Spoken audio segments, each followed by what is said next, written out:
You know, treating something as serious as severe rheumatoid arthritis isn't just a guessing game. It's a really structured journey, a pathway, if you will, with clear steps, some major decisions, and some pretty remarkable medical technology. So let's walk that path together. For anyone who's facing a condition like this, the way forward can seem, well, tangled and confusing.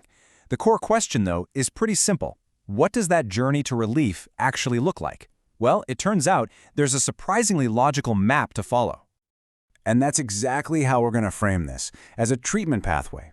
This isn't about just trying random things and hoping something sticks. Nope. It's a really well-defined sequence where each stage follows logically from the one before it, all the way from the first medications to, potential surgery. All right, so every journey has a starting point. For severe RA, that foundation is the first line of medical defense, and it's designed to tackle the disease head-on.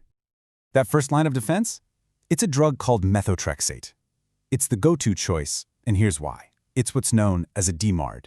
That stands for Disease-Modifying Anti-Rheumatic Drug. Now, the key words there are disease-modifying. This isn't just about masking pain. It's about fundamentally slowing the disease's progression to prevent permanent damage to the joints. This table makes it crystal clear why methotrexate is the starting point. You can see that other common meds have totally different jobs.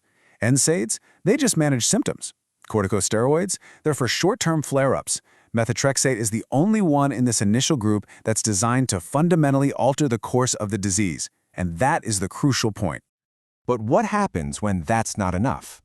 When methotrexate, even with other medications, just can't halt the damage? Well, this brings us to a major turning point in the pathway, the moment when surgery shifts from a far-off idea to a very serious consideration. Now, this is not a decision that's made on a whim. Doctors use a very clear checklist, and it's basically a three-part test. First, medication is no longer working. Second, there's severe joint deformity. And third, that deformity is causing a major loss of function in daily life. It's not one or the other. All three of these boxes have to be ticked. However, there is a hard stop on this path.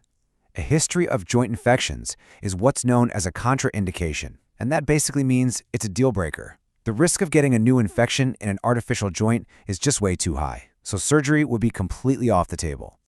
So once surgery is on the table, the conversation really shifts to the specific realities and the risks. And as we're about to see, those risks can be very, very different depending on which joint is being replaced. Let's start with the hip. When it comes to a total hip replacement, there are a lot of risk factors, but one of the biggest ones is actually something the patient has direct control over. Any guesses what that might be? It's a simple one-word answer: smoking. And while that might seem surprising to some, its impact on the success of the surgery is absolutely enormous. And here's why. Smoking fundamentally sabotages the entire healing process. It messes with your circulation, which is vital for recovery. It slows down wound and bone healing, and on top of all that, it dramatically increases the risk of both infection and the ultimate nightmare, failure of the implant itself. It's a massive and, importantly, an avoidable risk.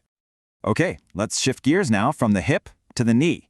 Here, the number one complication that surgeons are watching for is something entirely different. And that complication is deep vein thrombosis, or DVT.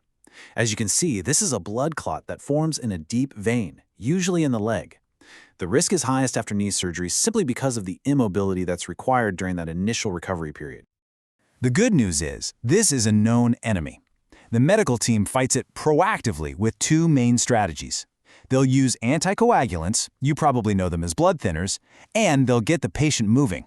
This early mobilization is absolutely key, and they'll start it as soon as it's safe after the operation. So, we've covered the pathway from medication to the risks of surgery. Now, let's get into the really cool stuff, the technology itself. Let's take a look at the artificial joints, and we'll use the shoulder as our example. When it comes to the shoulder, the most common option is something called an anatomical total shoulder arthroplasty. I know, it's a mouthful, but the name itself gives you a clue. It's designed to mimic the natural anatomy of the shoulder. But it's not a one-size-fits-all solution.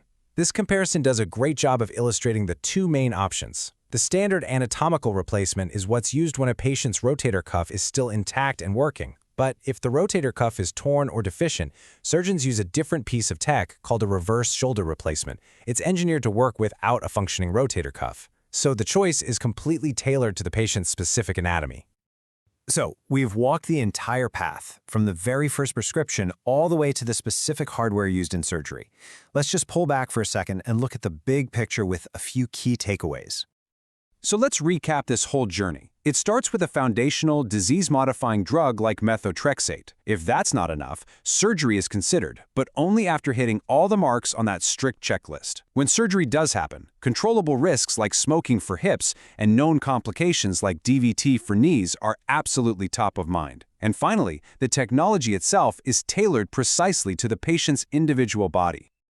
This pathway is clear and logical today. But it does leave us with one last, really fascinating question.